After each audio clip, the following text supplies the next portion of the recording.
lex regisit superflua, pugnantia, incongrua. Hukum menolak hal yang bertentangan dan tidak layak. Assalamualaikum warahmatullahi wabarakatuh. Shalom, Om Swastiastu, Namo Buddhaya, salam kebajikan. Terima kasih kepada moderator serta Dewan Juri yang terhormat. Perkenalkanlah kami dari Tim Pro dengan saya Nabila Tantia Rizkananda sebagai pembicara pertama yang akan memaparkan mengenai latar belakang mosi dan landasan filosofis. Rekan saya Aisyah Intan Kirana sebagai pembicara kedua yang akan memaparkan mengenai landasan yuridis dan juga teori, serta rekan saya Akmal Amrullah sebagai pembicara ketiga yang akan memaparkan mengenai landasan sosiologis dengan menghadirkan studi komparasi guna memperteguh argumentasi. Dewan Juri yang terhormat, mosi perdebatan kali ini sangatlah menarik, yakni membahas mengenai penghapusan hukuman pidana mati dalam sistem hukum pidana di Indonesia. Dan dengan ini kami menyatakan sikap tegas untuk menerima mosi perdebatan. Dewan Juri yang terhormat mengutip dari pendapat Andi Hamzah dan Asuma Ngelipu yang mengatakan bahwasannya hukuman pidana mati merupakan the right of social defense, yakni hak dalam pertahanan sosial. Hukuman ini dianggap diperlukan karena hukuman konvensional yang telah ada tidak dapat menanggulangi tindak pidana yang telah terjadi. Pun dapat dianalogikan apabila terdapat seorang pelaku tindak pidana yang telah melakukan kejahatan yang sama berulang atau disebut sebagai residif dan telah diberikan hukuman konvensional, namun hukuman konvensional tersebut tidak dapat memberikan efek jera terhadap pelaku tindak pidana tersebut.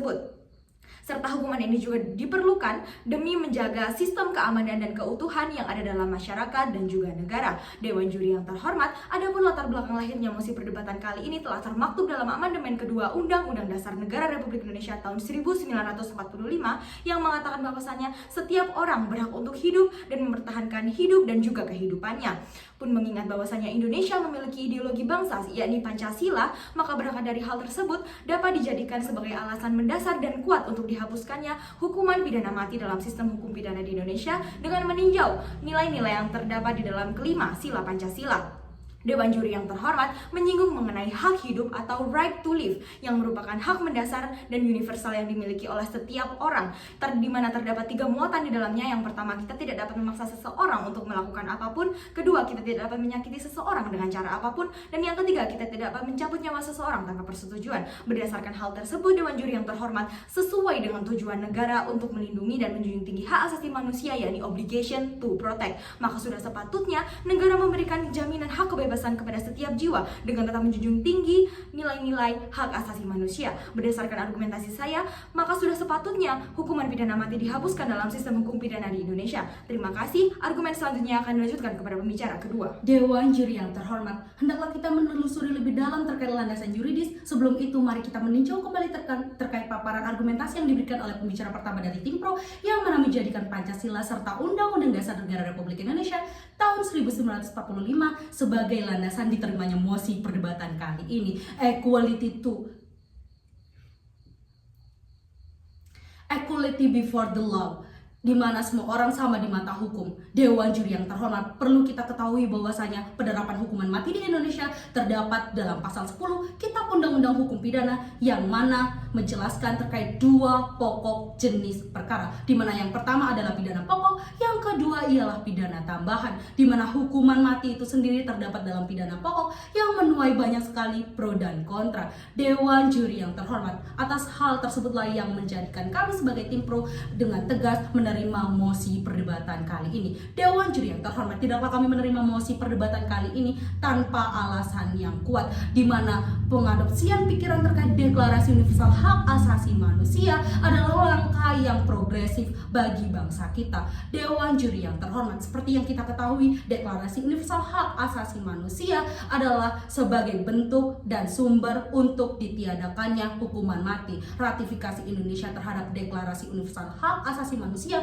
menjadi bukti bahwasanya penerapan hukuman mati di Indonesia sudah tidak relevan lagi dikarenakan bertentangan dengan nilai-nilai yang ada. Mari kita kulik lagi terkait equality before the law, di mana jaminan hak untuk hidup dan perlindungan untuk tidak disiksa adalah pokok pikiran utama dalam Deklarasi Universal Hak Asasi Manusia. Hal tersebut dijunjung tinggi oleh Undang-Undang Nomor 39 tahun 1999 terkait hak asasi manusia, di mana hak asasi manusia adalah hak yang melekat dalam diri manusia yang tidak dapat dicabut, tidak dapat dihilangkan oleh siapapun atau bersifat non-derivative right. Atas dasar hal tersebut, Dewan Juri yang terhormat, maka sudah sepatutnya jika pelaku kejahatan juga dapat masih mempertimbangkan dan mempertahankan hak asasi manusianya. Dewan Juri yang terhormat, perlu kita ketahui lagi bahwasanya rincian pasal 28 juga sebagai pendukung utama di dalam mosi perdebatan kali ini, di mana hal tersebut menyebutkan terkait setiap manusia berhak untuk hidup dan mempertahankan hidupnya. Dari hal tersebut lagi-lagi Dewan Juri yang terhormat, tim kami dapat membuktikan bahwasanya pemberlakuan hukuman mati di Indonesia sudah tidak relevan karena dianggap mengambil hak hidup milik orang lain. Dewan Juri yang terhormat, perlu diketahui bahwasanya rincian pasal 28A termaktub di dalam Undang-Undang Dasar Negara Republik Indonesia tahun 1945, tepatnya pada pasal 9 bab 3 yang mana memuat 3 pokok penting. Yang pertama adalah setiap orang berhak untuk hidup, mempertahankan hidup dan taraf hidup. Yang kedua, setiap orang berhak atas kehidupan yang aman, nyaman, tentram, damai, sehat, lahir dan batin. Yang ketiga, setiap orang berhak atas lingkungan hidup yang sehat dan bersih. Atas dasar hal tersebut yang menjadi pertimbangan utama, di mana pemberlakuan hukuman mati dialihkan kepada alternatif lain yang mana dapat ditimbang dari tindak kejahatan yang dilakukan. Dewan Juri yang terhormat, Deklarasi Universal Hak Asasi Manusia mempertegas perspektifnya terkait hukuman mati yang sudah semestinya untuk dihilangkan. Dikarenakan pada pasal 3 Deklarasi Universal Hak Asasi Manusia memuat seperti setiap manusia berhak atas penghidupan, kemerdekaan, keselamatan seseorang. Hal tersebut juga didukung oleh Konvenan Hak-Hak Sipil dan Politik atau ICCPR yang mana menjelaskan terkait pasal 6 ayat 1 di mana menjelaskan setiap orang berhak atas hak hidup yang melekat di dalam dirinya. Hak tersebut harus dilindungi oleh hukum dan tidak seorang pun dapat dirampas hak atas hak hidupnya sewenang-wenang oleh orang lain kecuali orang tersebut melakukan kejahatan genosida yang tercantum pada pasal 6 ayat 2 ICCPR. Terima kasih. Argumentasi selanjutnya akan dilanjutkan oleh pembicara ketiga.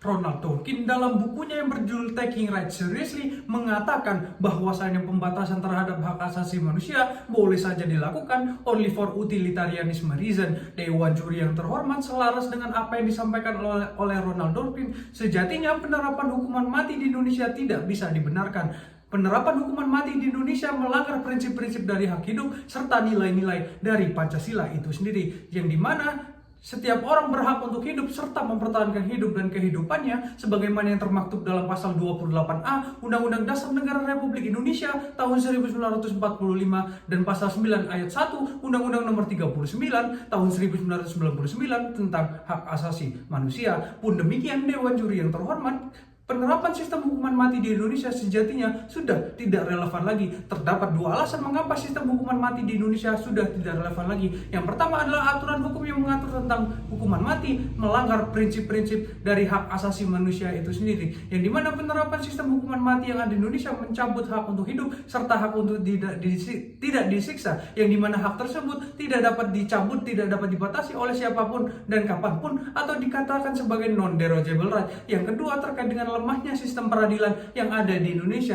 yang dimana rawan terjadi kesalahan. Kesalahan tersebut berpotensi dijadikan sebagai alat oleh oknum tidak bertanggung jawab. Adapun kasus-kasus terpidana yang ada di Indonesia seringkali mendapatkan ketidakadilan, yang dimana mereka terbatasi oleh mendapat pengacara yang kompeten serta diskriminasi terhadap kelompok marginal yang dapat berpotensi untuk menjatuhkan hukuman mati terhadap orang yang tidak bersalah. Dewan Juri yang terhormat, izinkanlah kami mengembangkan argumentasi kami ke satu tingkat lebih tinggi dengan menengok ke negara Belanda yang pada mulanya menerapkan sistem hukuman mati sama seperti di Indonesia.